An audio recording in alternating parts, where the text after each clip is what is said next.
Muy buenas tardes, querida comunidad sin límite. Ahora sí que sí, no les dijimos en off a nuestros invitados, pero teníamos edición especial, jornada doble hoy.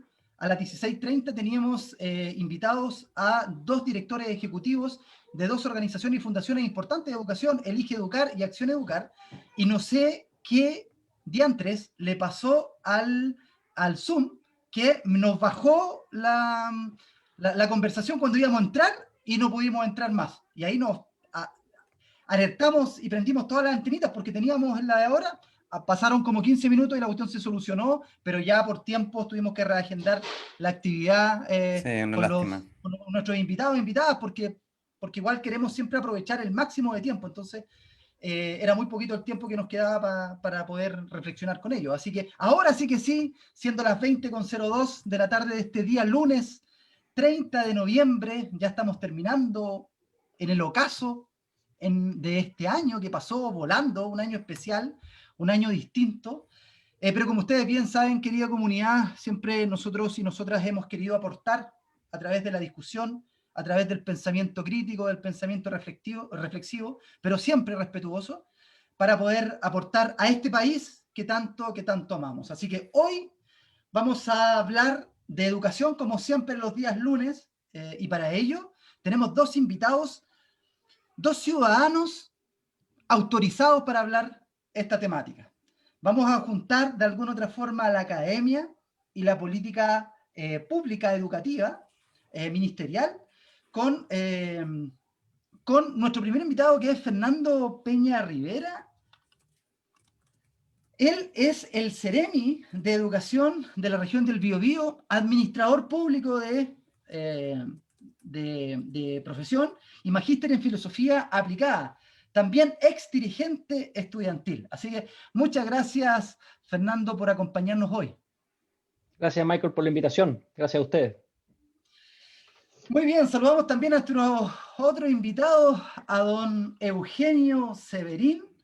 Él es cofundador y director ejecutivo de una corporación sin fines de lucro que se llama Tu Clase, Tu País, y ha sido consultor internacional en educación para instituciones como la UNESCO. El BID se dice BID.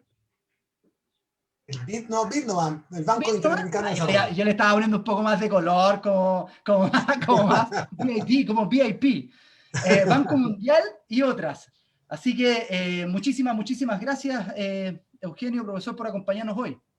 Muchas gracias por la invitación, encantadísimo.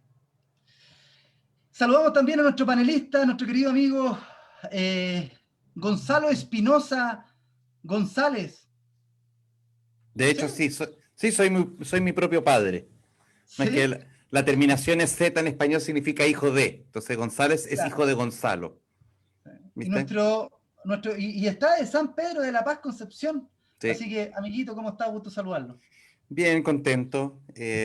Atareado porque el año ha sido exigente. Bueno, no estoy para hablar obviedades, ¿no? Pero aquí preparándonos para una conversación en la que tenemos que sacar harto el jugo porque ambas visiones parecieran ser que van a nutrir mucho la conversación hoy día. Así que Eugenio, Fernando, muchísimas gracias por estar aquí hoy día con nosotros. Y se suma nuestro querido también panelista, amigo Ítalo Gallegos Pulido, nuestro profesor encargado comunal de convivencia escolar del Departamento de Educación Municipal de la Ciudad de Los Ángeles. Amigo, ¿está en Los Ángeles o en Nacimiento? Porque es nacimentano de corazón el hombre. Sí, en Los Ángeles ahora, Michael. Muy bien, Los en Ángeles. Los Ángeles. ¿Cómo Gusto está, amiguito? saludarte, Michael. Sí. Un gusto saludarte igual, Gonzalo, Eugenio, Hola, Ítalo. ¿Cómo Fernando. estás, hermano? Un gusto saludarlo. Y bueno, escuchando lo que decía Gonzalo, con todo el ánimo de poder nutrirnos con esta conversación, con este diálogo sobre un tema que obviamente es importante para todos los que estamos acá, que trabajamos en educación, ¿cierto? Y que de alguna otra manera, dentro del contexto que estamos viviendo, es un proceso que se ha visto desafiado totalmente. Así es. Para que ustedes todos lo vuelvo a recordar, nosotros los panelistas tenemos equidad de género también. Dos mujeres, tres hombres, dos hombres, pero hoy no, por situaciones de fuerza mayor no pudieron acompañarnos, así que estamos puros hombres, pero en el programa que debió haber sido a las 16:30, nos acompañaba nuestra querida panelista Daniela Bonhart, también psicóloga, así que le mandamos un abrazo inmenso a ella. Yo se Y lo doy, bueno, no te preocupes. sí, usted se encarga de dárselo. Y bueno, vamos a partir con nuestra conversación del día de hoy y vamos a hacer la primera pregunta, estimados invitados, y es la pregunta más importante que nosotros le vamos a hacer hoy a ustedes. Queremos saber cómo están sus familias y cómo ha sido vivir esta pandemia, estos tiempos distintos, este 2020 especial que sin duda mostró muchos desafíos para nosotros como país. Fernando, ¿cómo ha sido vivir todo esto? Bueno, yo creo que para al igual que muchos chilenos, chilenas, ha sido un año sumamente especial, difícil, estresante a ratos, de mucha incertidumbre, pero también de oportunidades para poder, en mi caso, a nivel familiar, reforzar la comunicación con mis hijas, con la Fernanda que tiene 9 y la Julieta que está a días de cumplir 5 añitos, Oh, con mi señora, con los buenos amigos, esos que no desaparecen en la pandemia. Y, oh. y dentro de todo ha sido un año de mucho aprendizaje. Y es curioso, ¿ah? Porque pareciera ser que la educación ha sido de las dimensiones más perjudicadas durante esta crisis, pero por otro lado ha sido un año lleno de aprendizaje. De aprendizajes que en el mundo de la educación a veces llamamos aprendizajes significativos o habilidades para la vida en algunas jergas, pero en general ha sido un año de dulce y agraz, y que ha tenido momentos sin duda muy difíciles, muy exigentes, de decisiones también a veces incomprendidas o polémicas. Hablo acá desde mi rol como autoridad regional, pero también sabiendo de que también muchas de esas decisiones hacemos lo correcto, entendiendo que también en momentos de crisis no hay decisiones perfectas. ¿Ah? Yo creo que es imposible pensar que tanto las autoridades como quienes toman decisiones en el ámbito sanitario estaban preparados o que había algún manual para reaccionar en una situación como la que estamos viviendo. No hay manuales para enfrentar este tipo de situaciones. Más bien lo que aquí se pone a prueba es el talante moral, la calidad humana, profesional, la resiliencia y otros factores y aptitudes que sin duda yo creo que al menos en el giro nuestro, en el mundo de la educación, creo yo que ha dado muestras de mucho valor. Yo no puedo sino agradecer, terminando ya, estando a días de terminar el año escolar, de agradecer a todos los profesores, a las profesoras, a las familias, a los apoderados, que se han sacado la mugre, han estado en las buenas y en las malas, acompañando, haciendo contención, maniobrando entre las clases telemáticas y también el proceso de acompañamiento y principalmente de la retroalimentación, que ha sido quizás el factor decidor durante esta pandemia, de cómo nos hacemos cargo de un proceso más concentrado o con foco en lo formativo y no solamente en la evaluación tradicional. Y en ese sentido yo creo que ha sido un año de mucho aprendizaje y yo creo que también son aprendizajes que nos van a servir para enriquecer el trabajo pedagógico del sistema escolar hacia el futuro. Sin duda, esto ha mostrado muchos desafíos que debemos hacernos cargo, todos y todas, quienes trabajamos en educación y que con hartas ganas fue difícil yo trabajo en la educación pública y así lo planteo desde mi comunidad también.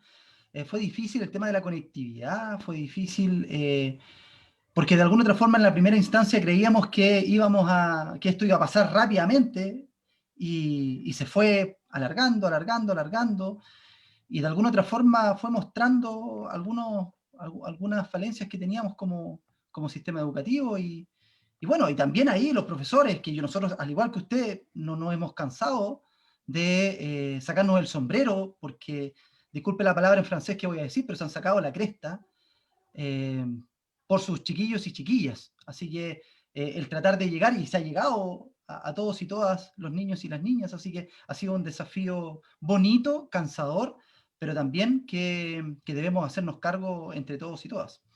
Eugenio, ¿usted cómo ha sido vivir esto? ¿Cómo está su salud? ¿Cómo está su familia?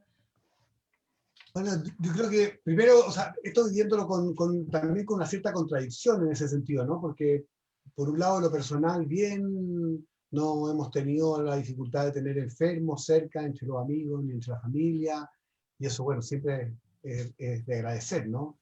Y, y además viviendo la pandemia y esta situación, como decía Fernando, tan extraña, tan inesperada, de vivir estos últimos 8 o 10 meses en condiciones que nadie previó y que nadie planificó y que nadie se imaginó siquiera, en condiciones que, por suerte para uno, porque la vida ha sido generosa, las puede vivir más o menos cómodamente, y vivo con contradicción, porque también uno está viendo tanta gente que lo está pasando tan mal, porque han perdido el trabajo, porque han tenido enfermos en su familia, porque han tenido dificultades en el sistema escolar, porque han tenido dificultades de comunicación, porque viven solos, porque viven violencia en sus casas.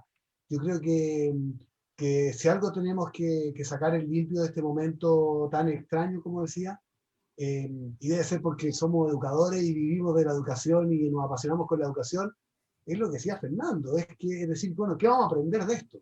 Para que valga la pena, para que finalmente no sea un puro paréntesis en que nos aguantamos el chaparrón como mejor pudimos, sino que de verdad sea una experiencia de crecimiento y de aprendizaje. Yo soy un convencido de que todos podemos aprender siempre, nadie es suficientemente viejo o suficientemente duro para no tener algo que aprender, y creo que tenemos un montón que aprender de este periodo. Tenemos que aprender, por lo pronto, tenemos que aprender humildad. Yo creo que hay tantas cosas que antes de la pandemia las dimos por resueltas, por solucionadas, o creímos que todo dependía de nosotros, de nuestro esfuerzo, de nuestras ganas, de nuestros contactos, de lo que fuera. Y creo que algo nos decía la pandemia, ser más humildes también. Hay que muchas cosas que no dependen de uno, hay muchas cosas que están dadas por el contexto. La misma solución de la pandemia. Estamos aquí esperando que alguien, que ojalá la comunidad científica encuentre la vacuna, encuentre una forma de probarla. Aquí no salimos solos tampoco, ni siquiera como país podemos salir solos de esto, es un esfuerzo mundial. Entonces, creo que tenemos que aprender humildad, tenemos que aprender a mirar las cosas con más calma, a valorar lo importante, y ojalá que aprendamos, ojalá que aprovechemos la experiencia de aprender todo eso.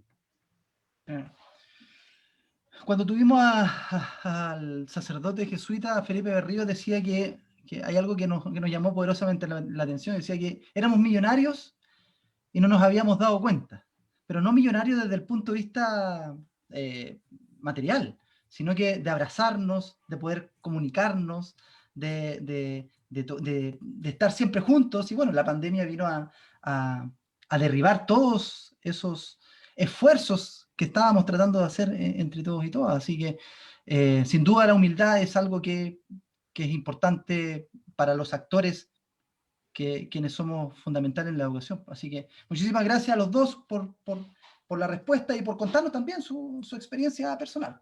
Amigo Gonzalo, por favor, le toca. Ya partimos al tiro, sin Póngale anestesia. nomás. Me gusta esta idea que planteas tú, Eugenio, de la inevitabilidad del aprendizaje, ¿no? Como que, claro, pero yo recuerdo haciéndole una asesoría, un acompañamiento a una directora en un establecimiento. Ella me decía que cuando había llegado, ella era nuevecita en el establecimiento educacional, de muy alta vulnerabilidad social, de estos colegios de containers después del terremoto, que todavía hasta el día de hoy existe. Y, y ella me decía que ella le desesperaba la idea que cuando los niños se iban del colegio, cuando ella llegó, estaba todo tan desordenado que los niños se iban y no habían aprendido nada. Y repetía esa frase con cierta periodicidad en la conversación. Entonces en algún minuto yo se la devuelvo un poco, ¿no? Entonces le pregunto, pero no aprendieron nada. No, nada, me dice ella. Pero nada, nada. Como ya, a ver, por favor, dése cuenta de lo que está diciendo. Y no estoy criticando a la directora, sino que era como reflejar este discurso que se ha ido anquilosando, como que se estanca en la reflexión.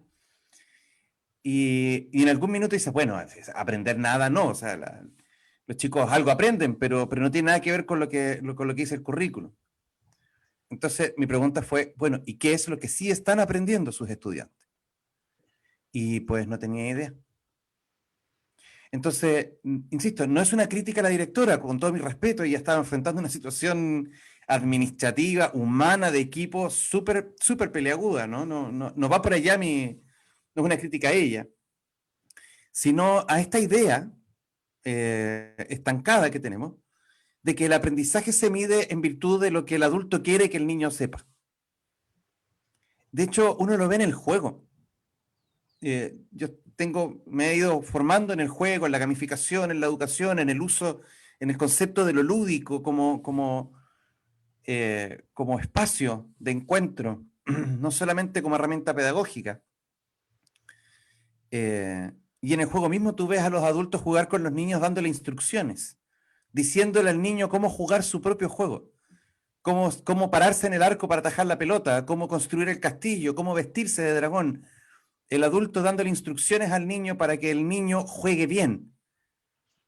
Entonces, desde allí, o sea, no es una cosa solamente del mundo de la educación, tenemos tan dentro de nosotros la idea del alumnis, del que necesita ser alimentado, del que necesita ser iluminado, no sé, hay distintas etimologías, yo he escuchado como 3 o 4, pero en esta idea de que el niño es incompleto, es un ser humano que es un adulto en formación, ¿no? El adulto mira al niño como un adulto en formación, no como un ser humano en sí mismo.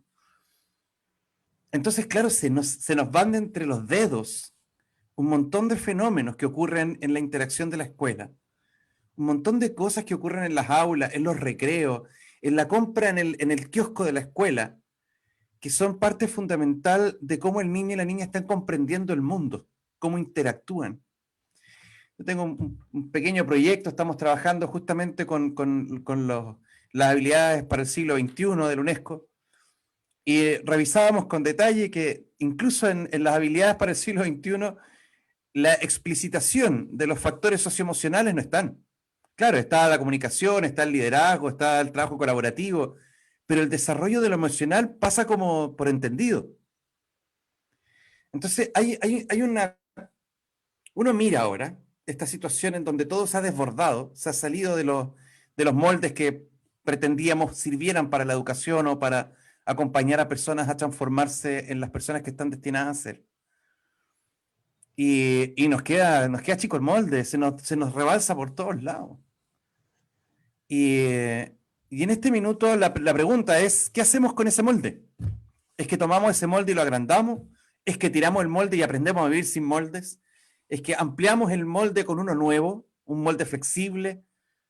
¿Qué es lo que hacemos? ¿Cómo reconstituimos el concepto de educación, no solamente a la luz de lo que nos ha enseñado la pandemia o el desarrollo social, el proceso de eclosión? No me gusta este allí, el proceso de eclosión social. Este rompimiento de un cascarón que protegía primero pero oprimía después. ¿Qué hacemos con este modelo? O sea, porque también la ciencia nos dice muchas cosas ahora. Entonces, ¿cuáles creen ustedes y quiero partir en esta ocasión desde el mundo civil, desde la práctica, Eugenio, y te hago esta pregunta a ti. ¿Qué crees tú que tenemos que hacer con el concepto de educación? ¿Restituirlo, sanarlo, exorcizarlo? ¿Qué es lo que hay que hacer con esto que entendemos por educación? Pero varios de las ideas que tú planteaste son ideas que la ha planteado Francesco Tonucci, un pensador italiano muy interesante de la educación. Él justamente hace una crítica muy aguda, muy profunda a esta concepción de la educación como los niños entendidos como el vaso vacío, ¿no? Claro. Que el profesor debe llenar, ¿no? Y por lo tanto una especie de tabla rasa ignorante que el profesor va a completar con un contenido que viene dado por el currículum y el profesor es el mediador, que es un poco lo que está detrás de la construcción de los sistemas educativos industriales de los últimos 200 años, ¿no? O sea, lo que había detrás de eso era una lógica de estandarización. Claro, industrialización. Claro. Y había un conjunto de niños a los que había que incorporar a la sociedad, había que cuidarlos para que los papás trabajaran, y había que incorporar a la sociedad, y eso significaba la forma más eficiente de hacerlo era hacerlo en serie, igual como hacíamos autos y mesas y sillas. Bueno, eduquemos a los niños igual y los ordenamos por fecha de nacimiento, en salas por fecha de nacimiento, y les enseñamos lo mismo, al mismo tiempo, de la misma manera, y lo evaluamos a todo igual. Yo creo que ese modelo está completamente en crisis y estaba en crisis antes de la pandemia, así que desde hace varios Sí. años, que hay muchos pensadores que venían diciendo que ese modelo efectivamente no estaba rindiendo, y yo creo que eso está en parte detrás de la explicación de por qué, no solo en Chile en los últimos 30 años hemos cuadruplicado el presupuesto de educación, sino que en muchos países se ha aumentado mucho el presupuesto de educación y los resultados no mejoran mucho. Y la razón es porque yo creo que este auto no da más velocidad, aunque le pongamos más benzina, eso es lo que da. Y yo creo que el gran tema, como tú dices, es hacerse la pregunta de cómo es entonces un sistema educativo que responde a los niños, niñas, jóvenes del siglo XXI. Y eso está súper cuestionado.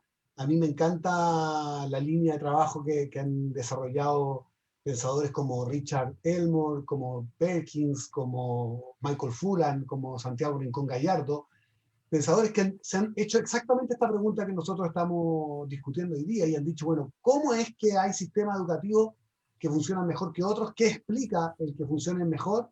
Y por lo tanto, ¿cómo esto puede ser replicado en otros lugares? Y ahí no me quiero alargar demasiado, pero quiero decir solamente que hay un punto que ellos señalan como el eje central, y que es donde fallan todas las reformas educativas en el mundo, cuando fallan, y en Chile, y donde le aciertan las que le aciertan. Y es el siguiente, dice, todos decimos que lo más importante en el aprendizaje es el encuentro único entre el profesor, el alumno y el conocimiento que se produce en la sala de clase, lo que él llama el núcleo pedagógico. Ese es el momento esencial del aprendizaje y por lo tanto ahí es donde hay que producir los cambios. Y sin embargo lo que ocurre con la reforma educativa es que después de decir eso se pierden en la estructura, ¿no? Y en cambiar quién es el administrador, quién es el dueño, cómo se reparten las plata, cuál es el currículum, cuáles son las reglas, cuáles son los manuales, cuáles son los libros, y nunca terminan tocando lo que había que tocar, que era lo esencial, que era el encuentro entre los jóvenes, los niños, niñas jóvenes, el profesor y el conocimiento. Entonces lo que ellos plantean es que si uno quiere hacer cambios profundos, cambios de fondo, cambios de verdad en los sistemas educativos, no hay que llegar al núcleo pedagógico, hay que empezar por el núcleo pedagógico. Y hay que decir, ¿cómo cambiamos esa relación entre estudiante, docente y profesor y conocimiento? Claro. Y después cómo se ordena el resto del sistema, en virtud de eso, claro. para que eso funcione. Y creo que eso es nuestro desafío en Chile, espero post pandemia lo podamos asumir, que es cambiar de fondo nuestro sistema educativo para que de verdad sea respuesta a los niños, niñas y jóvenes, porque es lo que les debemos. Es un deber ético que tenemos con ellos, porque si no lo seguimos preparando para un mundo que ya no existe. Claro. Y para un rol, particularmente, que ya no se les pide, ¿no? O sea, estamos en una mirada en donde el ser humano busca construir una sociedad en donde participemos activamente, en donde dejemos de esta delegación. Yo pienso que este tiempo, dentro de todas las cosas que nos ha mostrado, nos ha devuelto responsabilidades que habíamos endosado a terceras personas, que la educación de los hijos, que el lavado de mi ropa, que el aseo de mi casa, que la preparación de mi comida, que ahora todo eso lo tengo que volver a hacer yo. Tengo que encontrarme con un montón de funciones que habitualmente ya no estaban. Me recuerdo, ¿sabes? Este cuento antiguo de la hormiga y el ciempiés. Cuando el ciempiés va felizmente caminando por el bosque y la hormiga le dice, oye, ¿cómo? Media envidiosa por la cantidad de patas que ostentaba este bicharraco, le dice, oye, pero ¿cómo lo haces para caminar con tantas patas? Y este animal que se movía tan veloz y grácil entre la hierba dice, pero muy fácil, mira, yo primero muevo esta pata y luego no, espérate. No, lo que primero hago es, esta pata la muevo primero, y entonces el ciempiés se empieza a enredar. Cuando le pone la cabeza, cuando trata de explicarlo, cuando trata de sistematizarlo en un procedimiento, se pierde la magia de algo que funciona por naturaleza orgánicamente. Siento que es eso, que cuando la conversación, como dices tú, Eugenio, al inicio está basada en esta realidad de ver a la cuncuna maravillosa, a este aprendizaje, a este encuentro tripartito, en donde algo fluye, algo mágico aparece y todos allí, incluso el conocimiento mismo, sale beneficiado. Pero cuando nos detenemos a investigar esto, algo pasa que la magia, esto se rompe y terminamos con un montón de estructuras tratando de recuperar la organicidad que antes naturalmente se daba. Fernando, desde tu rol como Ceremi, como también persona metida dentro de este ente que intenta dar esa estructura, que intenta recuperar esa fluidez en un contexto cada vez más fluido, diría Bauman. Me imagino que la educación también se repiensa, ¿no? O sea, hay ciertos bastiones que yo siento que están como muy firmemente arraigados, pero entiendo también que hay otras cosas que se están repensando, ¿o no?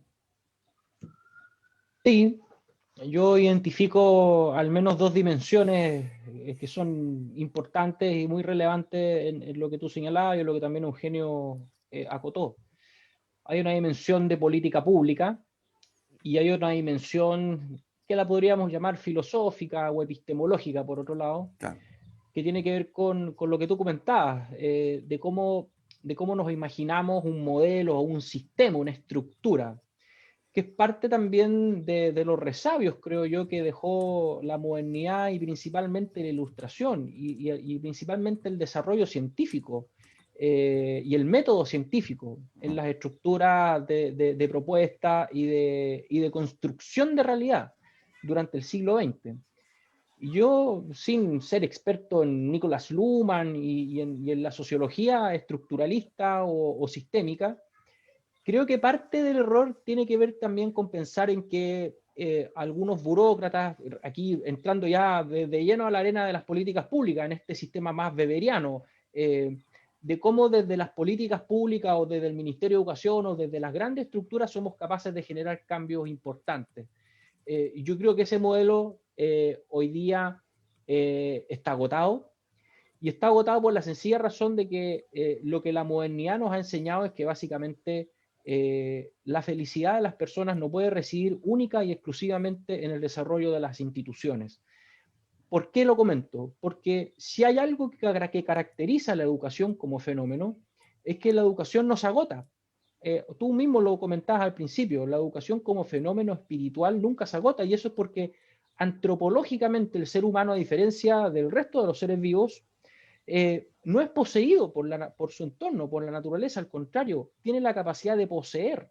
Y en ese proceso de poseer tiene un despliegue prácticamente ilimitado. Y ese proceso de dominio de su entorno, y que nos ha llevado a la falsa ilusión de que básicamente el progreso puede ser ilimitado y nos puede llegar a garantizar o a dar ciertas seguridades ilimitadas, cierto yo que la misma pandemia nos ha enseñado que es un derrotero totalmente fracasado. Es un ideal fracasado, es el ideal finalmente de la modernidad, de que el ser humano iba a conquistar las cimas más altas del desarrollo humano y que a través de esto iba a poder tener un control absoluto de su vida, de su entorno y de su desarrollo.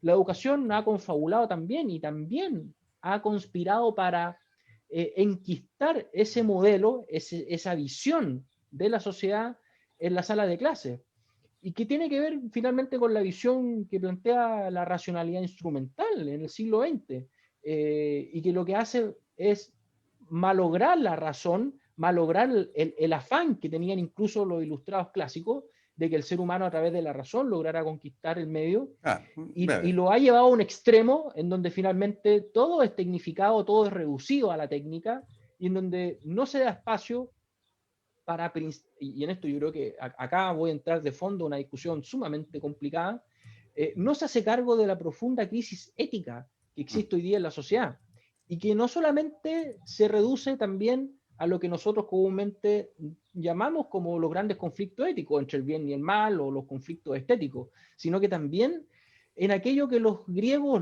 estoy pensando principalmente en Platón, en lo que los griegos llamaban la eudaimonía, que era el sinónimo de educación, y que era como ellos entendían la educación, que era un acceso o un vehículo para que el ser humano lograra la felicidad.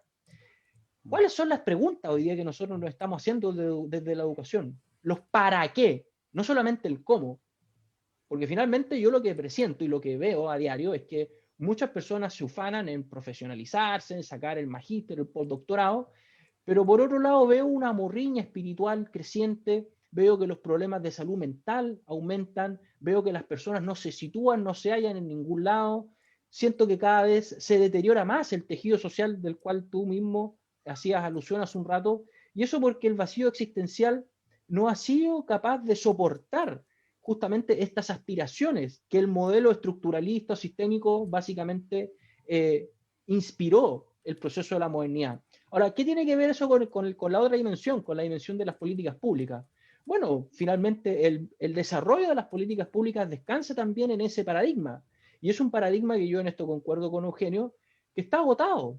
Y está agotado porque básicamente la condición humana, o sea, parafraseando a la gran Hannah Arendt, la condición humana exige que básicamente este despliegue de fuerzas vitales que la educación trata de conquistar se genere en un ambiente mucho más rico, mucho más entretenido, más lúdico también, pero sobre todo más misterioso, más enfocado en la innovación, en las preguntas y en aquellas cosas que básicamente nos permiten a nosotros crecer como personas para ser finalmente más felices. Porque el gran problema hoy día de la sociedad moderna es que yo no sé, básicamente, en este problema existencial que yo te describí hace un rato, el problema eterno de la sociedad hoy día es que nadie sabe para dónde va la micro, básicamente. Y ni las políticas públicas, ni el sistema escolar, ni las instituciones políticas están respondiendo a las preguntas, a esas preguntas. Y eso es porque finalmente son preguntas que tienen que ver con la condición humana, no solamente con los sistemas que hemos creado nosotros, Claro. principalmente en el último siglo, para dar respuesta a todos los fenómenos humanos, obviamente, que acontecen en la sociedad. Sí. Eugenio, algo Sí. quería... Eugenio iba a decir algo. Y es que a propósito de la cita de Fernando a Hannah Arendt, hay un libro precioso de ella que se llama La libertad de ser libre, se lo recomiendo, es cortito, muy, muy bonito. Y en ese libro ella hace una afirmación que yo creo que es súper pertinente para esto que estamos conversando. Y es que ella dice que, y ella que no tenía nada de revolucionaria, ni de marxista, ni de nada, dice que las revoluciones en la historia nos han contado que ocurren cuando hay alguien, un líder revolucionario que promueve una idea y termina votando al antiguo régimen. Y dice que no es cierto, que en realidad las revoluciones ocurren cuando el régimen antiguo se agota y ya no da más y termina disolviéndose en su propio agotamiento, y entonces lo que se produce en ese momento es un vacío. Y un vacío y un conjunto de ideas que intentan rellenar ese vacío. Y finalmente la idea que gana es la que cuenta la historia después y dice, bueno, nosotros fuimos los que votamos al antiguo régimen, pero mentira, lo que ocurrió fue que en el momento del vacío fue la idea que logró imponerse y construir un nuevo paradigma. ¿Por qué lo digo? Porque yo creo que nosotros hoy día, en varios aspectos sociales y culturales, los que mencionaba Gonzalo, pero particularmente en educación, estamos en ese momento, estamos en el momento en que sabemos que lo que existía ya no funciona, que ya no es respuesta, pero todavía, como decía Fernando ahora, todavía no sabemos exactamente cómo es lo que viene. Todavía no tenemos el nuevo paradigma construido. Y a mí, que soy un eterno optimista, me parece que este es el mejor momento para vivir, entonces, porque tenemos que inventarlo. No está dado, no existe el manual, no existe el libro, no existe el autor. No, está lleno de oportunidades y posibilidades y creo que hoy día es el mejor momento de la vida para ser educador o estar involucrado con la educación porque es el momento en que tenemos que inventar, ¿no? ¿Cómo vamos a hacer este sistema educativo que de verdad le responda a los ciudadanos del siglo XXI? Y ahí en ese contexto donde es clave el núcleo pedagógico, pero entendiendo el núcleo pedagógico no desde la perspectiva, ¿cierto?, que lo relataba muy bien Eugenio, de aquel cierto mediador del contenido hacia el recipiente que va, sino que al contrario, ese núcleo pedagógico que es capaz de poder, desde la interacción, hacer florecer lo mejor que puede dar cada sujeto que interactúa, que en este caso, ¿cierto?, el docente con el alumno. Yo pienso lo mismo de ustedes, creo que estamos en ese espacio, en ese punto, donde si somos capaces de poder dialogar, si somos capaces de poder comprendernos desde este núcleo pedagógico, desde este núcleo que es la comunidad educativa, y así, ¿cierto?, nos vamos expandiendo, vamos a ser capaces de poder ir levantando necesidades que van a tener que ser atendidas. Y como dice Eugenio, y ahí va a tener que surgir esta política educativa. Yo creo que ahí, si hay una de las grandes deficiencias de las políticas educativas en Chile, es que no funcionan propiamente tal como una política educativa. Porque al final y al cabo una política educativa no se puede entender si no es aquella que atiende las necesidades que existen en la comunidad. Y muchas veces, ¿cierto?, vemos que las políticas que se plantean a nivel nacional ni siquiera tan cerca de las necesidades o, o el diagnóstico está mal elaborado, ¿cierto? Y no son capaces de poder atender lo que realmente urge. Y en función de eso, yo estoy de acuerdo en este punto especial. Estamos en un punto especial donde tenemos que aprovechar la instancia de ir desarrollando estos procesos de participación, de diálogo, que permitan florecer. ¿Qué es lo que nosotros queremos desde la escuela? Y así, aquí lo relaciono con lo que estamos viendo como país. Desde mi punto de vista, la escuela, en este contexto histórico que estamos, se transforma en un espacio fundamental para poder recoger y poder, ¿cierto?, ir estructurando en un conjunto, desde la colaboración, el país y la educación que queremos para este país. Sí. Dayan Salazar Roja dice, hola, saludos. Los niños no pueden esperar. Si no se sabe lo que viene, es hora de crear lo que vale. Saber convivir y valorar para el alma y sobre la vivencia del ser interno. Ay, ¿qué me pasó?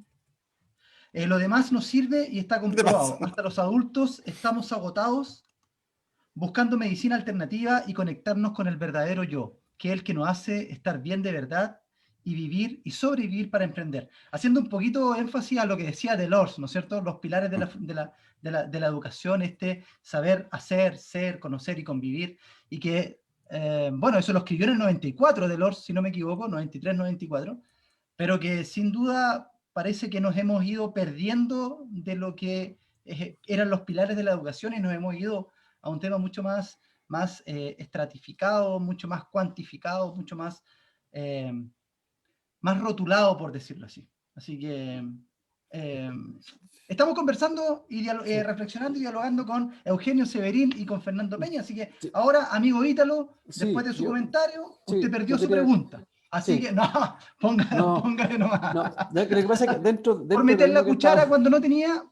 Dentro de lo que vimos, estábamos amigo, comentando, póngale nomás. que tiene que ver con el núcleo pedagógico. Y ahí va mi pregunta. Porque claro, o sea, hicimos la reflexión, ¿cierto?, lo importante que es este núcleo. Pero sabemos que hay un elemento importante del núcleo que está dañado, está agotado. No le es fácil poder hacerse consciente hoy en día en este contexto de lo importante que es la labor que está realizando. Y prácticamente en muchas partes se ha llevado, ¿cierto?, a lo técnico, a lo que yo tengo que implementar, con lo que tengo que cumplir. Y estoy hablando estoy hablando de los docentes. El docente está desgastado. La situación del docente hoy, y más con este tema de la pandemia, es compleja, ¿ya? Y va a ser un elemento importante para poder ir revitalizando este proceso educativo y principalmente desde el núcleo pedagógico. Y mi pregunta va en eso, ¿hacia dónde tenemos que apuntar? Principalmente el trabajo, entendiendo este trabajo con el docente. Este docente, ¿cierto?, que todos reconocemos el gran esfuerzo que han hecho, pero que también están agotados, que está terminando el año, y con el cual, ¿cierto?, tenemos que reencantar en muchos casos para poder revitalizar los procesos, principalmente desde el próximo año. ¿Hacia dónde desde la experiencia de ustedes, bueno, Eugenio, y también desde la experiencia de Fernando, ¿cierto?, que tiene que visualizar esta estructura educativa, principalmente en la región del Biobío? Me imagino que tendrá algún antecedente. ¿Cuál es la situación actual de los docentes? ¿Hacia dónde tenemos que apuntar? ¿Cómo llegamos a ello? ¿Cómo los revitalizamos para los procesos y los desafíos que vienen para nuestro país? Fernando, usted está A los silenciado. Está silenciado. Está muteado. Está muteado. Nosotros no fuimos. Disculpen, estaba hablando solo. Yo decía, mientras estaba en silencio, que desde mi experiencia y desde lo que yo he visto ocularmente este año, pero también en los años previos, es que la labor del profesor, del docente, pese a no tener quizás la valoración social que se requiere para poder también edificar y desde ahí construir una propuesta de valor más morrocotúa y que sobre todo nos permita atraer más capital humano a la bonita labor de formar personas, que es una labor insustituible y que de alguna manera todas las sociedades modernas requieren para poder alcanzar estándares de desarrollo. Y cuando hablo de estándares de desarrollo no estoy pensando solamente en el crecimiento económico, sino que también en el desarrollo humano integral, que es básicamente lo que de lo que estábamos conversando hace un rato. Y en ese sentido yo creo que hay una especie de tensión en el ambiente y hay mucha expectación, y Eugenio algo de eso comentaba hace un rato, de cómo el mismo proceso constituyente va a servir de palanca o de oportunidad para poder generar cambios profundos, pero que a la vez no borren las cosas que se han hecho bien, que no sea un cambio revolucionario, sino que más bien sean reformas contingentes, apropiadas, para de esa manera revitalizar, en palabras del mismo Ítalo, para poder revitalizar y sobre todo valorar la labor del profesor en la sociedad. Porque yo siento hoy día que gran parte, principalmente, del problema que hay en la educación pública es que esto que en el CIMSE se denominan los indicadores de desarrollo personal y social de la llamada cultura de las altas expectativas, que es un asunto bien extraño porque finalmente apela a cosas que es muy difícil de medir, sino que más bien apela a las emociones o a las sensaciones que muchas veces sienten los miembros de la comunidad estudiantil. Y eso se logra no solamente imprimiéndole más management, más accountability, más decretos y más exigencias desde la superintendencia, sino que también se logra, y eso es algo importante que yo pude ver y comprobar este año, dándole más libertad también a las comunidades. Cuando uno apuesta y uno entrega libertad, pero también competencias, para que las mismas comunidades desde su propio metabolismo encuentren la solución, el camino para poder hacer frente tanto a los problemas como a los procesos regulares, creo yo que ahí hay un camino que nos puede llevar solamente al éxito. Y en esto quiero volver a lo que hablaba antes. Hoy día pensar que nuevamente con programas de intervención, con los famosos P500 que existió en los años 90 u otros programas de intervención que el ministerio intentó hacer para sacar de la categoría insuficiente, bueno, en esos años no existía el sistema de aseguramiento de la calidad, pero para sacar a las escuelas más deprimidas de esa situación, lo que ha demostrado la experiencia desde el mundo de las políticas públicas es que el resultado es muy marginal. Pero cuando se generan transformaciones de verdad, genuinas, auténticas y sostenibles, es cuando nosotros apostamos al proceso de mejora continua desde el propio metabolismo de los establecimientos. Y ahí el rol del profesor y de la profesora es clave, es fundamental, porque ¿quién mejor que ellos conocen cuál es la realidad y cuál es la morfología de lo que están obviamente midiendo la juguera y de lo que tenemos que sacar como síntesis o como resultado? Entonces, si yo pudiera resumir en pocas palabras de lo que me comentaba o me emplazaba Ítalo, yo creo que el camino va en seguir dotando de competencias, de autonomía y de libertad a las propias comunidades para que sean ellas las que determinen su rumbo, sus proyectos, y desde ahí se generen cambios significativos en los resultados.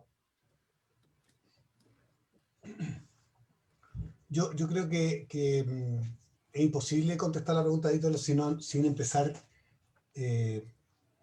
con un homenaje de verdad agradecido y emocionado al trabajo de los profesores que ustedes mencionaban al comenzar esta conversación.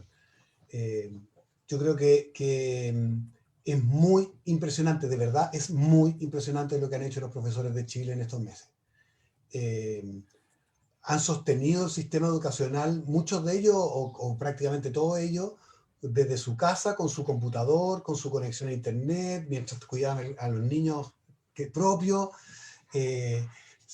sin realmente no solo sin manual, sino que además sin tener las condiciones, lejos de las condiciones ideales para hacerlo. Y creo que ha sido... Creo que no nos vamos a estar endeudados con los profesores durante mucho tiempo por el esfuerzo que hicieron este año y el que probablemente van a tener que seguir haciendo una parte, por lo menos, del próximo.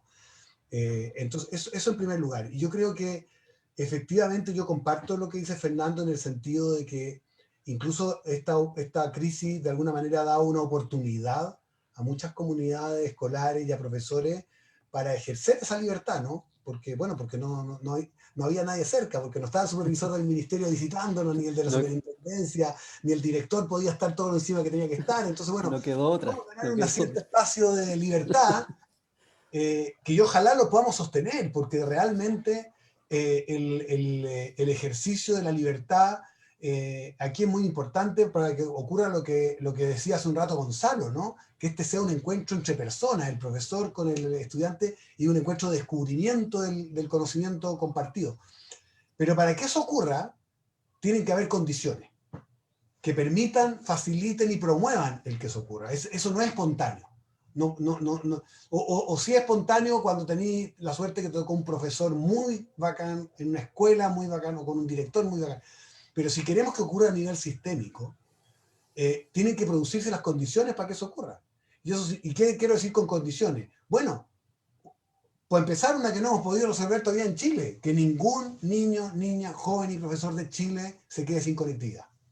Punto. Mientras vivamos en pandemia, y ojalá después de ello también, todos tienen que tener conectividad, porque si no, ¿cómo participan de la clase? Todos tienen que tener dispositivos, todos tienen que tener una buena plataforma para trabajar en línea. Pero también estoy pensando en condiciones más permanentes, ¿no? Por ejemplo, un currículum que deje algún grado de espacio para que la libertad pueda ser ejercida. Hoy día tenemos un currículum que hace imposible cualquier ejercicio de libertad en cualquier establecimiento educacional. O sea, hoy día, yo una vez saqué la cuenta, en séptimo básico hay alrededor de 180 objetivos de aprendizaje definidos en el currículum para 180 días de clase. Es decir, cada día tendrías que cumplir un objetivo de aprendizaje, cuando sabemos que los objetivos de aprendizaje se consiguen en varias clases. Entonces es imposible. El profesor que quiere tener espacio de libertad se le hace muy difícil con la estructura curricular que hoy día tenemos y con la estructura de evaluación que mide en torno a ese currículum. Entonces creo que también hay condiciones ahí que hay que crear. Por supuesto, las condiciones que mencionaba Fernando, muy importantes, de prestigio, reconocimiento de los profesores, sueldo de los profesores. Yo aquí voy a decir algo que lo puedo decir porque como no tengo cargo, Fernando nunca lo podría decir porque lo llamarían al día siguiente. Pero yo lo puedo decir porque no tengo ni un cargo y no sé si algún día lo tendré y ahí me cobrarán la cuenta, supongo. Pero yo creo que, mira, de verdad, si en este país no logramos duplicar el sueldo de los profesores, no vamos a resolver el problema. Porque nosotros, como decía Fernando, necesitamos atraer a los mejores profesionales a la profesión docente. Y eso tenemos que hacerlo duplicando el sueldo que hoy día tienen los profesores. Ahora, por supuesto que no lo podemos hacer en un año, ni en 2, ni en 3, a lo mejor hay que hacerlo en 10 o en 15, no sé. Pero en algún momento este país tiene que hacerse la pregunta de que si queremos tener educación de primer mundo, no podemos tener condiciones y sueldos de tercer mundo, punto. O sea, en algún momento tenemos que hacer esa ecuación. Y tenemos que apostar por una educación que ofrezca las mejores condiciones para traer a las mejores personas a hacer lo más importante que tiene una sociedad, que es formar a sus niños, niñas y jóvenes. Entonces, creo que tenemos desafíos enormes y con esto no quiero parecer pesimista. Al revés, creo que todo esto lo podemos hacer. No lo podemos hacer en un año, no lo podemos hacer en 2, pero si nos ponemos las pilitas hoy día, podemos hacerlo en un tiempo razonable para responder la pregunta de la persona que nos leía Michael, y es que los niños están ahí y no pueden seguir esperando eternamente. Tenemos hoy día que ofrecerles respuestas y hay muchas cosas que podríamos empezar a hacer desde ya. Y qué interesante la reflexión que estamos teniendo. Hay muchos profesores y profesoras también escribiendo. Estas instancias se han dado como de catarsis a veces, de escribir, de liberar, porque si algo sabemos es que la dificultad y la salud mental de los profesores no se agudizó ahora en pandemia. O sea, sí, se agudizó en pandemia, pero no se ilumbró por la pandemia. O sea, esto es algo que viene hace muchos años atrás, el tema de la salud mental de los profesores y la salud mental de la comunidad educativa en general, de los apoderados, de los asistentes de la educación, de los estudiantes. Así que, bueno, este programa tiene 2 banderas de lucha. Una, el mejorar la salud mental en este país, que es un desafío inmenso, porque no nos hemos hecho mucho cargo de ello. Y 2, de alguna otra forma irnos repensando día a día la educación que queremos para nuestros niños y niñas. Ahora, de todo lo que ustedes han conversado, a mí me surge naturalmente la pregunta, es que, y sería, ¿a qué educación queremos llevar de vuelta a los estudiantes? ¿A qué educación le gustaría a usted, Fernando, que los estudiantes, cuando volviese, cuando tenemos las condiciones para volver, ya sea ahora, en marzo, ¿a qué tipo de educación? ¿A la que está cuestionada o a una educación distinta, una educación con pilares fundamentales, más que el CIMSE, la PISA, la PSU? Esa es pregunta con respuesta incluida.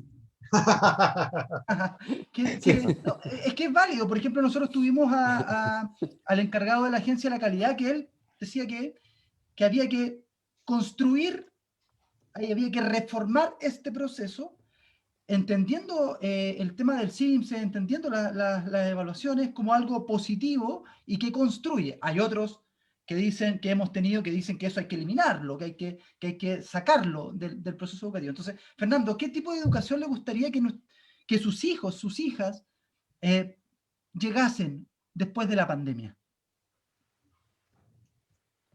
Yo creo que dentro de las lecciones que hay que sacar de lo que ha ocurrido durante este 2020, asoma en primer lugar la importancia que tiene la contención socioemocional, el acompañamiento, la labor que cumplen también las duplas psicosociales y los equipos profesionales dedicados a esta labor al interior de las unidades educativas.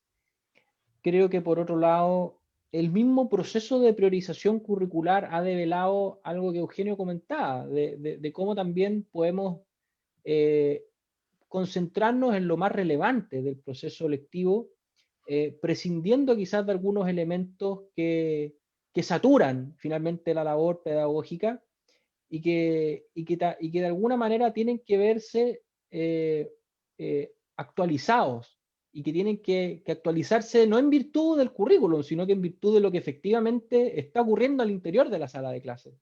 Y ahí vuelvo justamente a los patrones de libertad y de autonomía que yo creo que siempre le hacen mucho bien a las comunidades. Y en ese sentido, creo que dentro de las lecciones y de las cosas que nosotros ya debiésemos estar masticando para poder implementar el próximo año, está el ver de qué manera se concluye ese proceso de priorización, cómo nos encargamos de nivelar y cómo también incorporamos el proceso de evaluación formativa ya de manera más permanente. Y esto no es otra cosa sino que el famoso decreto 67, que justamente modificó los reglamentos de evaluación desde este año, desde el año pasado, y al igual que el cambio currículum para tercero y cuarto medio estaban recién empezando a dar sus primeros pasos cuando llegó esta situación. Yo creo que aún es prematuro para evaluar la conveniencia de algunos procesos más estructurados como el mismo CIMSE o la evaluación sumativa como concepto o como médula del proceso de evaluación, porque creo que en general las nociones incorporadas tanto en el decreto 67 como lo que busca también el cambio de currículum para tercero y cuarto es que finalmente el proceso de conocimiento se pueda enriquecer de distintas áreas y de distintas visiones también del proceso de aprendizaje. Y ahí va a ser clave en cómo nosotros vamos a entregar un buen servicio en las asignaturas electivas, de hecho, que vienen incluidas principalmente para tercero y cuarto medio, pero que también van a servir para reforzar aquellos proyectos educativos que hoy día, por ejemplo, quieren explorar el ámbito artístico-cultural, por ejemplo. Yo te pongo el caso del Liceo Bicentenario Mariano Latorre en Curanilahue, que siendo un liceo común y corriente, profundizó y apostó por desarrollar un proyecto artístico-cultural y desde ese trabajo han ido mejorando de manera progresiva los resultados de aprendizaje. Otros lo han hecho desde la multiculturalidad, otros lo han hecho desde la innovación o el emprendimiento, como el colegio Villa Nonguén, cuya profesora, de hecho, la Militza, estuvo dentro de las 5 finalistas del Global Teacher Prize. Entonces, ojo que están ocurriendo cosas interesantes, pero, y aquí viene lo último, con esto termino, también necesitamos más solidaridad y comunicación entre las escuelas. Y ahí es clave el trabajo en red, la creación de comunidades de aprendizaje. que cuando lo hagamos bien no lo escondamos en un cofre o en una caja, en una caja fuerte, sino que compartamos esas experiencias, ese trabajo, y obviamente eso lo pongamos al servicio del bien común. Y ocupo ese término porque finalmente la escuela no puede olvidar también ese objetivo. La escuela colabora, la educación pública principalmente, colabora de manera ineludible en la construcción de bien común.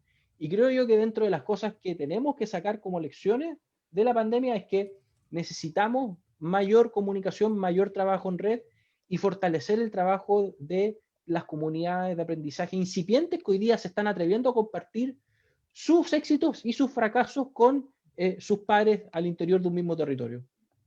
Sí. Yo Eugenio, puedo... ¿qué perdón. tipo de Sí, Eugenio. discusión? Bueno, no, dele, don Gonzalo, si esto es No, conversación. por favor, no sé que ya. Vámonos, póngale usted, porque ya estamos. Lo que pasa es que Gonza, sí, dejemos que responda Eugenio y luego te doy el pase porque ya vamos finalizando. Si estamos bueno, en está los bien. tiempos. Si Así exploto que- en pantalla, es responsabilidad tuya. Eugenio, por favor. No, mire, a ver, voy a tratar de ser breve. Y eso es lo típico que uno dice cuando le sale la respuesta más larga. Claro. Claro, claro, voy a ser breve. A ver, yo espero que tenga, a ver, yo espero que sería un gran fracaso si después de toda esta pandemia volvemos a lo mismo. Yo creo que si ya sabíamos que no funcionaba y esta pandemia nos dio la oportunidad de parar, de generar estos espacios de libertad de los que hablábamos, de poder mirar más reflexivamente y de aprender, entonces no podemos volver a lo mismo. Sería un gran fracaso. Yo le he dicho a mi amigo que si después de la pandemia volvemos a la misma educación de antes, me voy a dedicar a otra cosa, me voy a dedicar a los corretaje de propiedades, no sé, a otra cosa. Ya la educación quiere decir que no hay nada más que hacer, porque este es el momento que tenemos que cambiar la educación. Y esto va desde lo que ocurre en la sala de clase, y es el momento para los profesores, para trabajar con sus alumnos de otra manera, para generar otros proyectos. A mí me encanta ver la cantidad de colegios, escuelas, institutos, liceos que están trabajando, por ejemplo, desde metodologías innovadoras, desde redes de tutoría, desde aprendizaje basado en proyectos.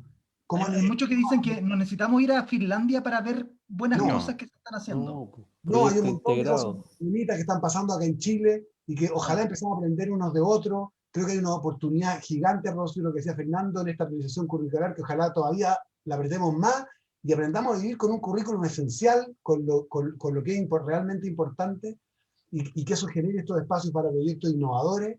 Creo que esta es la oportunidad de cambiar el sentido de la profesión docente, es la oportunidad de cambiar las políticas públicas que generen esos espacios de libertad y esas condiciones para el ejercicio del trabajo de profesores y estudiantes, para tener papás que pongan más presencia en la educación de sus hijos y que ayuden en este proceso de tener estudiantes más protagonistas. Creo que este es el momento y ojalá lo sepamos aprovechar bien de fondo. Y eso implica un diálogo social muy profundo del ministerio, de la academia, de las organizaciones de la sociedad civil que trabajamos en educación, de los profesores, de los estudiantes, para de verdad trabajar muy profundamente esto. A mí, desde tu clase, tu país, que es la organización donde yo trabajo, estamos participando en este proceso nacional que se llama Tenemos que hablar de educación, que está promoviendo diálogo educativo en distintas escuelas y liceos de Chile. Desde ahí, yo espero que surjan las fuerzas que nos permitan hacer este gran cambio que es indispensable. Bueno, y el proceso constituyente también que estamos viviendo es una oportunidad inmensa para poder hacernos cargo de esta temática que sin duda alguna va a ser un eje transversal en la discusión. Nico Belén dice: las políticas educativas deben ser entendidas desde el núcleo que se menciona, hace alusión al núcleo pedagógico, porque los que nos dictan estas políticas no tienen idea lo maravilloso que es estar dentro de ese núcleo. Lore Sanzana Fuentealba dice: es que en educación trabajamos personas para las personas, y eso es lo que menos toman en cuenta a veces estas políticas educativas. Sonia Rivas dice: es la oportunidad de salir de la estructura tan rígida de la actual educación. Por aquí...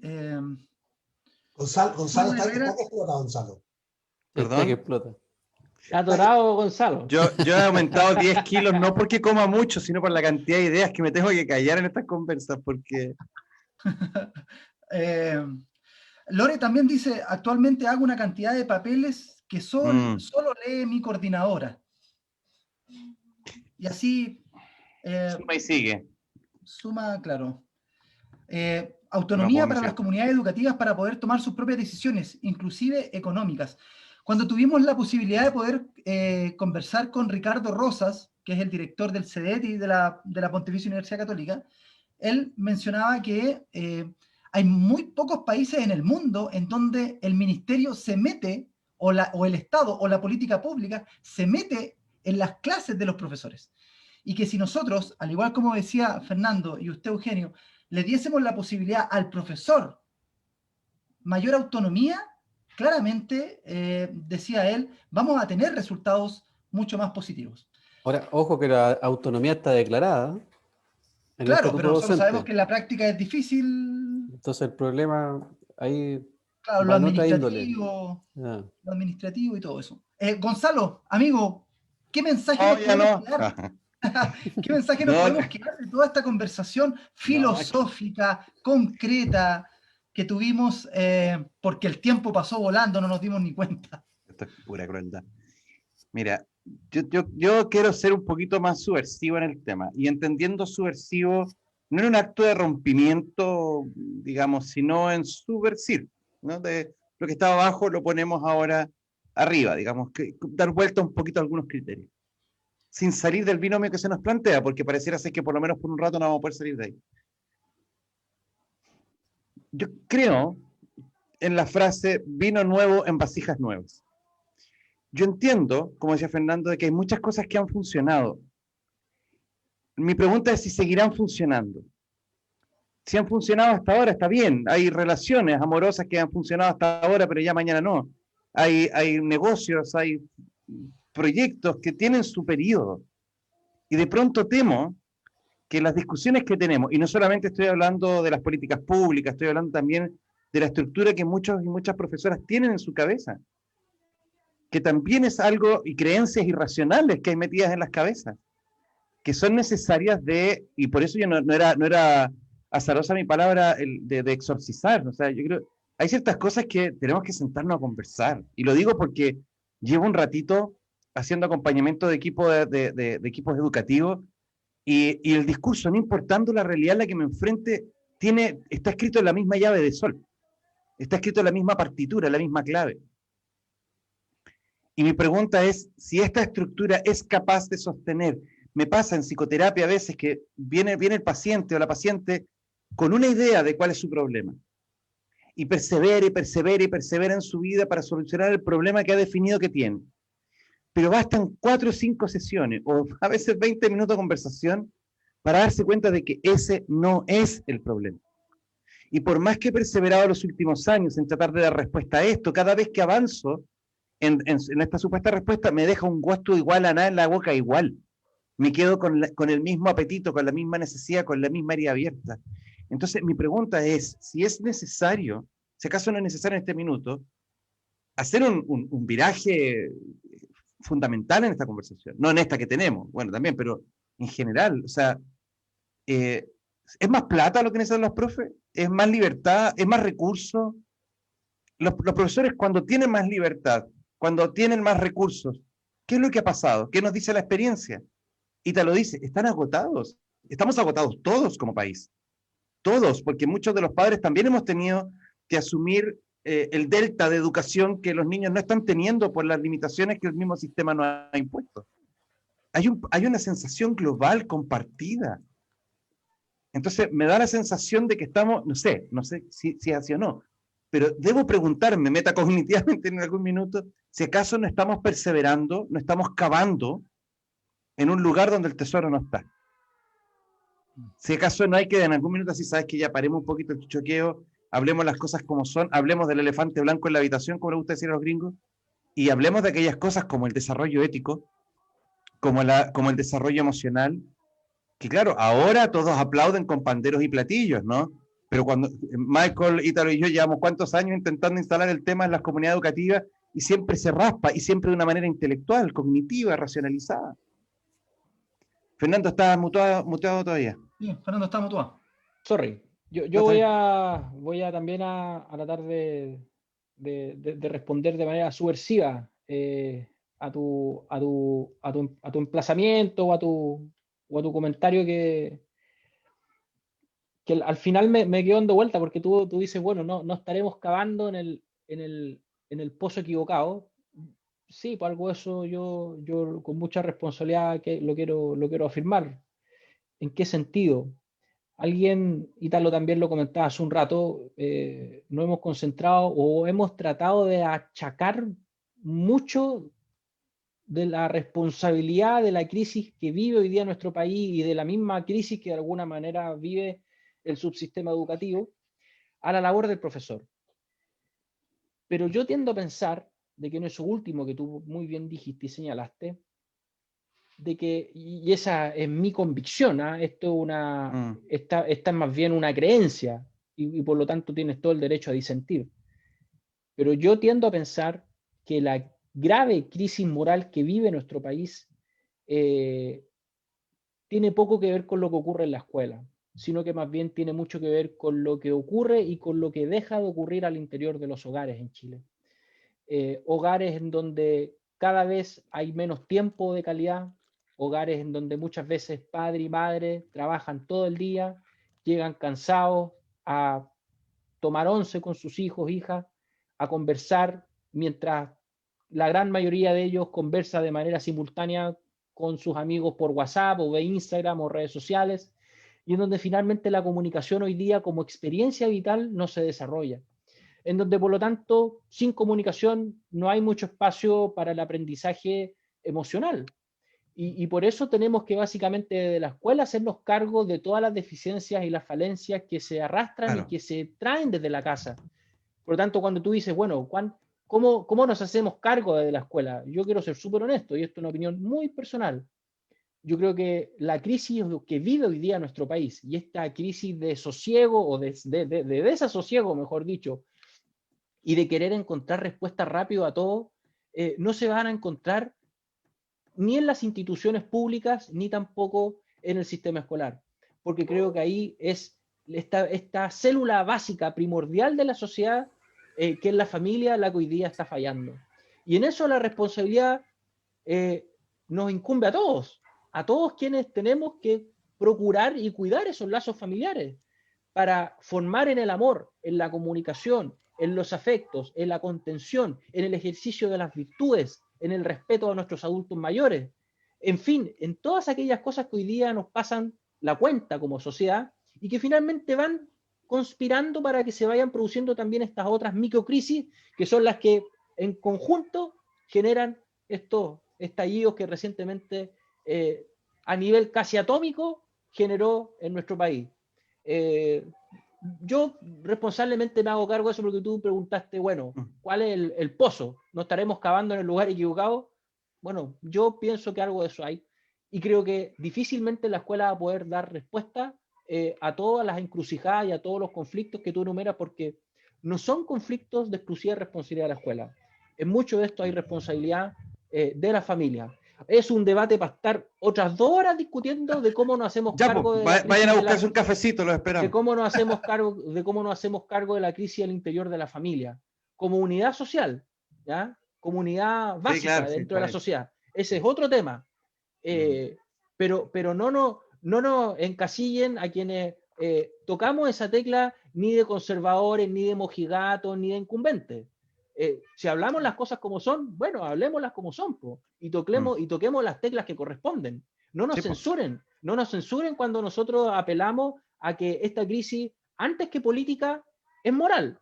Y es moral porque básicamente la principal responsabilidad hoy día no se está cumpliendo en las casas. Y podemos discutir de 1000 formas y desde 1000 experiencias de cómo hoy día eso nos está perjudicando en el resto de las relaciones sociales. Pero si vamos a tener un debate honesto, yo creo que también tenemos que hacernos cargo de ese tipo de situaciones. O sea, porque al menos a mi parecer, creo yo que es desde donde se explica en gran medida los problemas que hoy día tenemos como sociedad. Y yo considero, y concuerdo contigo, que sí, yo he visto muchos profes que toman el rol de padre y que piensan que ser docente es también ser papá o mamá y criar. Y ha sido complicado para mí decirle que no es así. ¿no? Que tú no puedes llegar a suplir porque entonces te estás echando una carga sobre tus hombros que tú no tienes ninguna posibilidad de suplir. Pero se ve como parte del amoroso hacer del docente, cuando en realidad es un parche que está haciendo permanecer cierta disfuncionalidad en otros espacios, familiares o no familiares, incluso, digamos, la misma ciudad poco acoge a los niños, ¿no? Eugenio, disculpa, te interrumpí. Pero, profesor, Ítalo, mensaje final y después pasamos a Eugenio porque ya estamos finalizando por temas de tiempo de ustedes principalmente. De verdad, nosotros sacamos un café y nos quedamos 2 horas y media más con ustedes. O sea, nos vamos a quedar un ratito. Pero para que después ocupemos los tiempos, Ítalo, y después para usted, Eugenio, y toma la conclusión final de los dos mensajes. Mire, yo pienso lo siguiente, yo estoy de acuerdo que lamentablemente hoy no es la escuela, no es la familia la que está educando. Estamos de acuerdo. Creo que hoy el que educa son los medios de comunicación. Esos son los que tienen mayor influencia en la mayoría de la población, no en toda. Y lamentablemente lo que educan no es un ciudadano, es un consumista, alguien que consume. Y dentro de eso, ¿cierto? Alguien que es formado dentro de esa experiencia del consumo, es muy difícil que pueda florecer algo de ahí, porque en realidad siempre está esperando para poder llenarse. No está acostumbrado a poder expresar y florecer en torno, ¿cierto?, a poder construir algo juntos, es lo que pienso yo. Ahora, sin perjuicio de eso, yo considero que tal cual la escuela no puede seguir igual. Creo que los cambios que se necesitan a nivel escolar son estructurales, y esos cambios estructurales tienen que ver principalmente con el estado de bienestar. Y hay algo que tenemos que hacernos cargo. Las personas que están participando en la comunidad escolar no lo están pasando bien. No es grato muchas veces. Yo me atrevería a decir para una gran mayoría. El proceso que se está viviendo no es grato, no es de bienestar. Por lo tanto, yo creo que los cambios estructurales tienen que generarse en función del bienestar de la persona, del bienestar, ¿cierto?, de los miembros de la comunidad. Y pensar en ese bienestar también conlleva no solamente pensar en la escuela propiamente tal, sino que tenemos que pensarlo esto de manera transversal a nivel social, ¿ya? Porque, claro, por ejemplo, nosotros podemos decir acá por ejemplo, qué aspectos pueden generar bienestar dentro de la escuela, pensándolo desde los docentes. Un reconocimiento social que se vea reflejado en su remuneración, sí, puede tener un impacto positivo. Hacerlo consciente de su quehacer pedagógico, en torno, ¿cierto?, que él es el experto de lo pedagógico, y no es, ¿cierto?, una rama donde todos se meten y todos opinan de qué es lo que hace el profesor, ¿ya? En los espacios que se generan para poder interactuar dentro del proceso educativo. Estamos hablando de 1 hora y media en un espacio reducido, ¿ya? Donde no sé si genera bienestar estar tanto tiempo en esos espacios. Estamos pensando también, por ejemplo, en contextos muchas veces donde tenemos comunidad educativa estigmatizada porque territorialmente, ¿cierto?, han sido apartadas territorialmente, han sido excluidas, y así un conjunto de cosas que son a nivel transversales, que también hacen relación, por ejemplo, a las extensas horas de trabajo, o más que extensas horas de trabajo, personas, por ejemplo, y que justamente son de aquellos estudiantes de las comunidades más vulnerables que tienen que tener 2 trabajos para poder solventar, generar el bienestar básico dentro de un núcleo familiar, etc. Entonces yo creo que desde mi punto de vista, donde tenemos que apuntar en esta reestructuración de la escuela o del proceso educativo tiene que ver con cómo somos capaces de poder generar un espacio de bienestar, una comunidad de bienestar, ya sea para los docentes, para los padres, madres y apoderados, ya sea para los estudiantes, equipos directivos, etc. Sí. Ahora sí, Eugenio, ya para ir finalizando. Yo a propósito de la pregunta de Gonzalo, yo de repente a veces siento que nosotros estamos cavando en el hoyo equivocado, estamos cavando en el hoyo equivocado, que está en el terreno equivocado, que está en el país equivocado, que está en el planeta equivocado. O sea, de verdad el cambio yo creo que necesitamos es muy de fondo. déjame darte un ejemplo. Yo creo, nosotros nos hemos convencido, y estoy pensando en todos los que vivimos en Chile, y por lo menos los que tenemos más de 30 años, algunos más de 50, bueno, nosotros vivimos convencidos de que la dinámica social básica con la que nos relacionamos en Chile y bueno, en muchos otros países occidentales al menos también, es la de la competencia. Es decir, yo necesito hacerlo mejor que los demás. Po. Yo necesito, si quiero ser alguien en la vida, yo tengo que hacerlo mejor que los demás. Y aquí estamos, po, con un planeta que está a punto de destruirse en esa carrera, y con economía en todo el hemisferio occidental con desigualdades brutales, porque estamos compitiendo. Y probablemente porque yo, desde mi formación cristiana de base, yo digo, somos hermanos, somos comunidad. O sea, no puede ser que para que a mí me vaya bien, yo necesito que a ti te vaya mal. Yo tengo que entender que la lógica tiene que ser otra, tiene que ser, si a ti te va bien, a mí me va bien. Si a mí me va bien, a ti te va bien. Crecemos juntos. Yo crezco contigo, no crezco contra ti. Entonces, ese cambio que es muy, muy de fondo, muy cultural, muy paradigmático, también tiene que ocurrir en la escuela. O sea, durante muchos años nosotros el Simpson lo usamos para que las escuelas compitieran entre ellas. Y les decíamos, hoy te está yendo peor que la del lado, te está yendo mejor que la del lado. Y durante muchos años los profesores lo hicimos competir en evaluación docente. O sea, de verdad, hoy día todavía los estudiantes tienen que competir en las notas de la enseñanza media porque así les va mejor, tienen más puntos para PSU porque según cómo les vaya en el ranking. O sea, nosotros hemos creado, consciente o inconscientemente, una cultura de la competencia que es radicalmente distinta y opuesta a lo que debiera ser la educación, que es naturalmente colaboración y comunidad y crecimiento juntos. Entonces, si uno se toma en serio ese tipo, y esto por dar solo un ejemplo, va a llegar probablemente a esa conclusión, que tenemos que construir cosas muy distintas a las que tenemos hoy día. Y déjame cerrar con un ejemplo, por eso tú mencionabas a los profesores.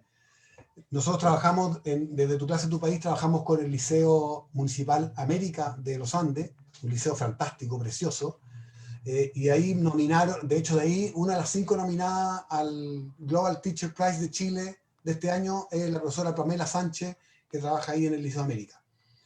Y cuando una vez yo estaba allá y ellos cambiaron toda su metodología de trabajo hace un par de años para trabajar en aprendizaje basado en proyectos.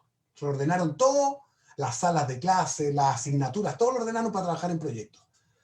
Y una vez, cuando hablé con la profesora Pamela Sánchez, la primera vez yo le pregunto, oiga, profe, ¿y está contenta? Estoy súper contenta. Oiga, ¿y usted volvería a hacer clases normales, así expositivas, los niños sentados al frente y usted exponiendo? Y me dijo, ni muerta vuelvo a eso. Ni muerta vuelvo a eso. Con esto quiero decir que los profesores tienen una tremenda oportunidad si nosotros les damos el espacio para que lo hagan distinto y van a ser mucho más felices como profesores también. Parte de estas incomodidades y estas tensiones que señalaba Fernando, los suicidios, la falta de sentido, ¿verdad? Tiene mucho que ver con una estructura que nos da oportunidades para ese sentido. Si lo podemos remover un poco, creo que vamos a tener una experiencia mucho más significativa, no solo los estudiantes, también los profesores y los directivos.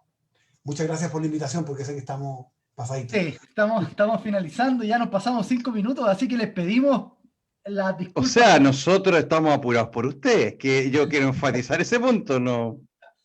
Sí, pero está acordado eso, así que No, está bien. Sí. Fernando, Eugenio, muchísimas gracias por Sí. esta maravillosa conversación, por la profundidad del tema. Nosotros sabemos que a veces hacer simple lo complejo es complejo. Son discusiones que claramente no se van a solucionar en 75 minutos conversando.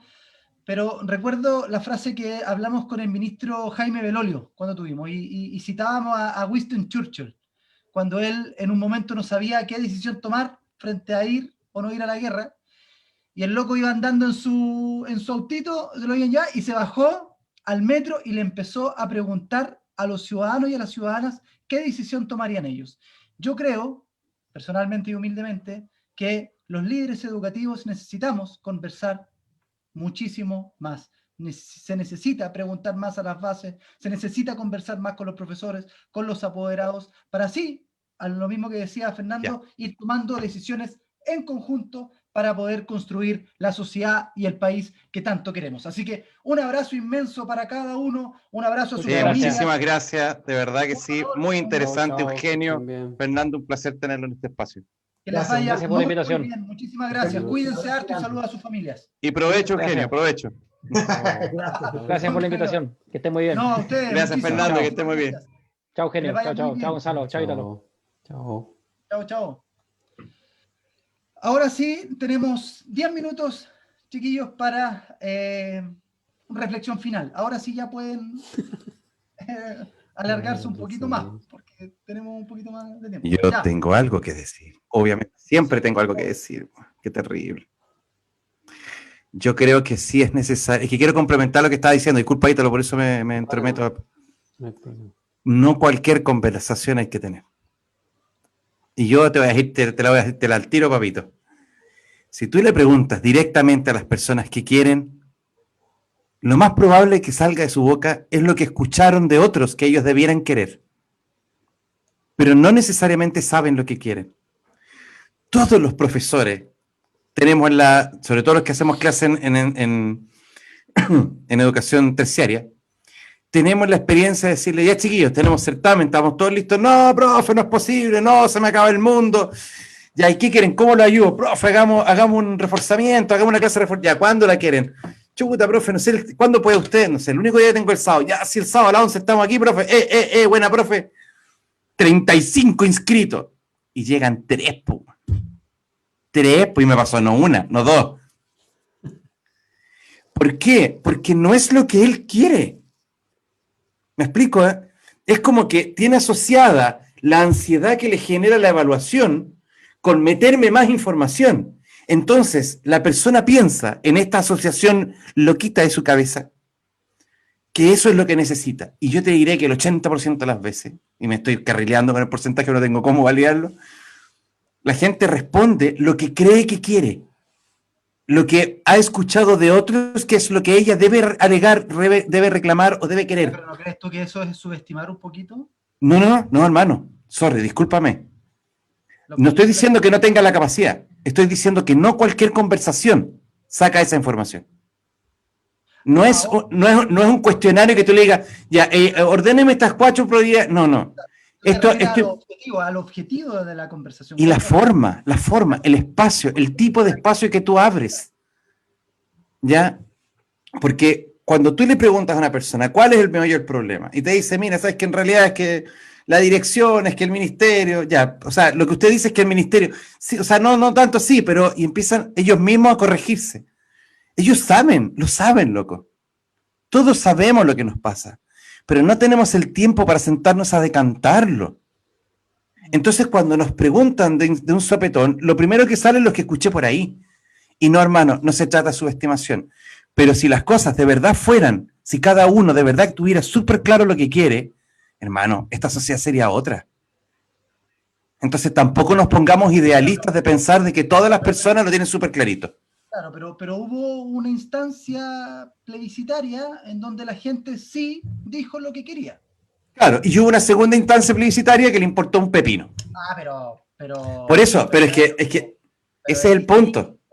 Claro, es distinto porque acá era para partidos políticos. Hermano, lo que estoy diciendo es que si algún director te escucha, si algún jefe UTP o algún sostenedor o sostenedora te escucha y dice, sí, en realidad voy a ir a conversar con mis profesores, y baja a los Churchill y se mete en el metro o lo que sea, y le pregunta al ciudadano de a pie, el ciudadano de a pie, así de sopetón, no va a responderme necesariamente lo que realmente cree.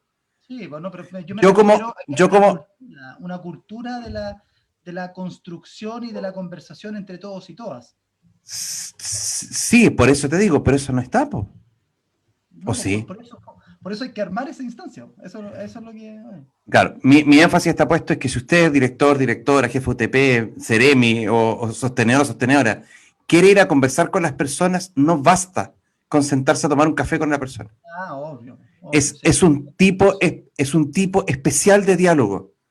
que asegura, que da seguridad de que puedo meterme a averiguar lo que de verdad quiero decirte y voy a tener la tranquilidad para buscar las palabras para poder decirte lo que de verdad quiero decirte. Y no vas a estar tú interrumpiéndome como lo haces tú, Michael, no vas a estar tú interrumpiéndome para saber, para que diga finalmente lo que tú quieres, ¿no? Es un tipo de diálogo especial, eso es lo que quiero decir. Ya, no. Voy a ir a fumar. ¿Usted está de acuerdo o no está de acuerdo con O sea, sí, pues, yo estoy de acuerdo con preguntarle Gonzalo. más a la comunidad? No puedo no estar de acuerdo con Gonzalo porque al fin y al cabo es el fruto de lo que se ha construido. Sí, ¿para qué estamos con cosas si somos un país de representatividad? Pues no, somos un país de participación. ¿Cachai? O sea, al final y al cabo nosotros nos informan y nos preguntan y ya, y después nada más. Pues, ¿qué procesos de diálogo? Y esto a todo nivel. Si hasta para elegir el presidente de curso no dialogamos. Ah, Entonces, Bueno, si no se que instala eso, claramente, claro, claro, que entonces el tema, en la el tema del familia, plebiscito, en la familia tampoco. claro, del ¿cachai? plebiscito se dio porque también después del 18 de octubre hubo una cultura del cabildo, por ejemplo. La gente se juntaba, ¿cachai? Para poder conversar. O sea, había como, nadie te lo pedía. Nadie venía y te decía, ya vamos a tomar a la junta de vecinos, les vamos a enviar este cuestionario y ustedes van a tener que... No, salía de los propios ciudadanos el querer juntarse a conversar. Sí, pues, o sea, pero claro, y un poco lo que, ¿te acuerdas cuando conversábamos con Gabriel Salazar? ¿Cachai? ¿Cuál es el proceso que viene ahora? El proceso de autoeducación. ¿Cachai? La autoeducación soberana. Claro, porque es un proceso que no existe. Y yo le encuentro razón a Gonzalo. Al final y al cabo las personas van a responder en función de lo que ellos creen o lo que han escuchado, ¿cierto? Y un poco lo que ocurre de manera colectiva también va a influir en eso. Y las tomas de decisiones también se van generando en torno a eso. Como al final y al cabo son procesos de imitación muchas veces. No son construcciones personales. Y a lo mejor también por eso vemos de que, por ejemplo, es cada vez más difícil de que, o cada vez es más común de que personas tengan estos problemas, ¿cierto?, de conflictividad con ellos mismos, en función de los proyectos, de las decisiones que han tomado. Pero yo insisto que eso es producto de un modelo que se instaló, o de una forma que se instaló a nivel de participación ciudadana, que ni siquiera es participación, si es representatividad, ¿no? Entonces, sí, pero es igual hay una inercia, ¿no? O sea, los mecanismos de represión social que impidieron otro tipo de participación, creo yo, o pretendo entender en la más optimista de mis alucinaciones, que ya no están, o sea, o la mayoría de ellos, ¿no? Claro, o sea, si tú sales a la calle a manifestarte, bueno, ahí vas a encontrarte, pero hay otros espacios de participación ciudadana en donde entiendo yo, o sea, yo me acuerdo en mi parroquia, en la San José, habían catequistas, sí. gente infiltrada que hacía catequesis para cachar quién está. Entonces, entiendo que eso ya no está, ¿o sí? Bueno, ya casi no hay catequistas tampoco, pero finalmente no hay una... No Yo creo que hay... fueron elementos que Hay se gente que no fueron, quiere hacer claro, la primera comunión. yo creo que son elementos, son formas que fueron quedando en la cultura Sí, que hay una inercia, entonces de repente, igual su palmetazo, ¿no? Igual su avíspate. América. Sí, pues. Amerita. Y eso es común, en la escuela pasa mucho.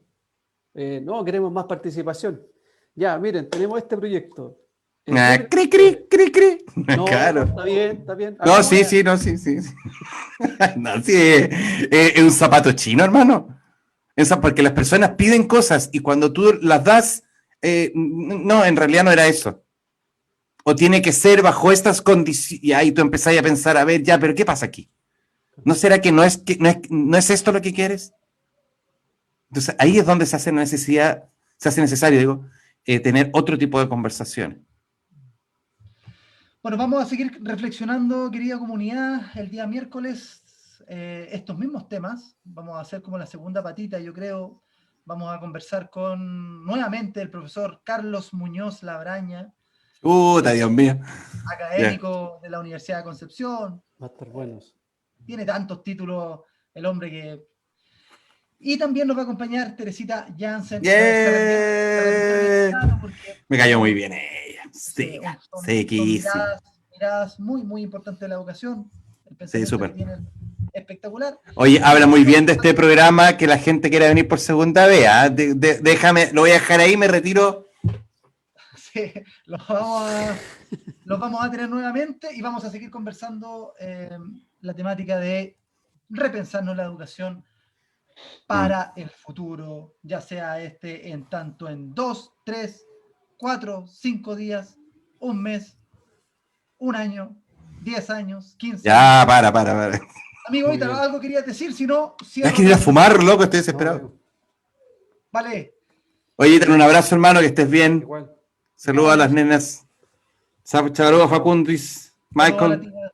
Saludos a la tía Ítalo. Nos vemos. Chao, Chao, chao, chao. chiquillos. Chao.